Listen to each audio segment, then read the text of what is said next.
আমরা সেই দল আমরা উড়ে এসে জুড়ে বসিনি। তখন সবাই ভেবেছিল বাংলাদেশ গেল, বিএনপি গেল। আজকে অনেক ষড়যন্ত্র চলছে, মিথ্যা অপবাদ দেওয়া হচ্ছে, অপপ্রচার করা হচ্ছে বিএনপির বিরুদ্ধে।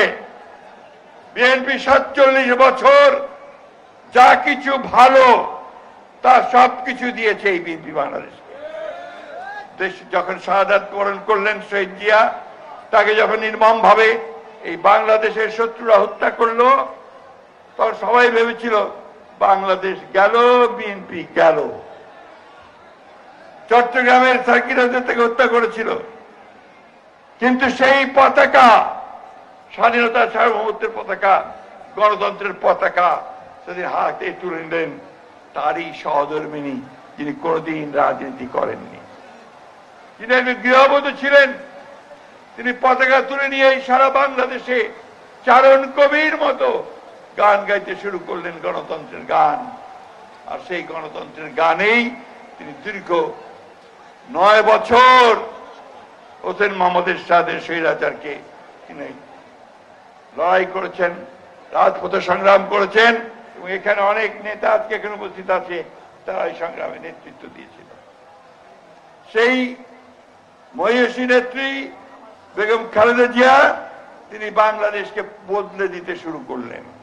তিনি যখন 1991 সালে রাষ্ট্র পরিচালনার দায়িত্বে আসলেন, বিএনপি রাষ্ট্রপতির দায়িত্ব করে একটা অবাধ নির্বাচনের মধ্য দিয়ে, তখন তিনি বাংলাদেশের উৎপাদন উন্নয়নের হার এমন পর্যায়ে নিয়ে গিয়েছিলেন যে তখন বাংলাদেশকে বলা হতো ইমার্জিং টাইগার, একটা উদীয়মান ব্যাঘ্র।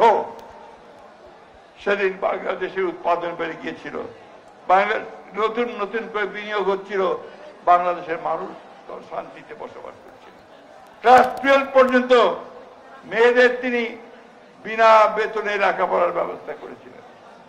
মেয়েদের জন্য তিনি বিশেষ কোটা সিস্টেম করেছিলেন বিভিন্ন চাকরিতে, এবং পুলিশে, আনসারে সব জায়গায় মেয়েদের চাকরির ব্যবস্থা করেছিলেন। বন্ধুগণ, সেই কথাগুলো আমাদের বারবার বলা উচিত। আমরা সেই দল আমরা উড়ে এসে জুড়ে বসিনি, আমরা লড়াই করে সংগ্রাম করে এই বাংলাদেশে এসেছি। বন্ধুগণ, আমাদের নেতা জিয়াউর রহমান আমাদের এই দেশকে স্বাধীন করেছেন। বন্ধুগণ, ওইটা আমাদের গর্ব। 1971 সাল আমাদের নেতা গণতন্ত্র দিয়েছেন আমাদেরকে, আমাদের নেত্রী আমাদেরকে সামনের দিকে পার্লামেন্টারি ফর্ম অফ গভর্নমেন্ট দিয়েছেন।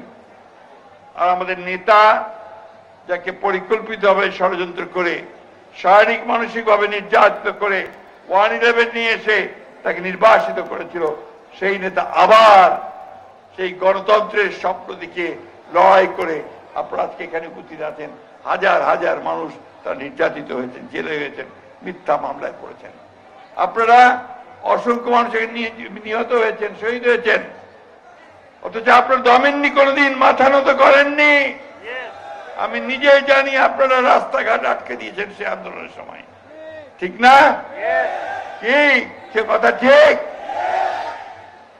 সেই দলের সদস্য আপনারা, ছাত্র দল, যুব দল, স্বেচ্ছাসেবক দল, মহিলা দল, শ্রমিক দল, ওলেমা দল, অন্যান্য সমস্ত দল বিএনপির সঙ্গে একজোট হয়ে আপনারা সেই লড়াই লড়েছেন, ঠিক না? আপনারা সেই দলের গর্বিত সদস্য, তাই না?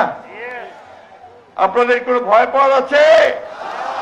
আজকে যে সুযোগ এসছে যে একটা নির্বাচনের মধ্য দিয়ে আবার রাষ্ট্র পরিচালনার দায়িত্ব পাওয়ার, আমাদের নেতা তারেক রহমান সাহেবকে দেশে ফিরিয়ে এনে তাকে দায়িত্ব বুঝিয়ে দেওয়ার, সেই দায়িত্ব পালন করতে আমরা প্রস্তুত আছি। আছে? দুই হাত তুলে দেখা।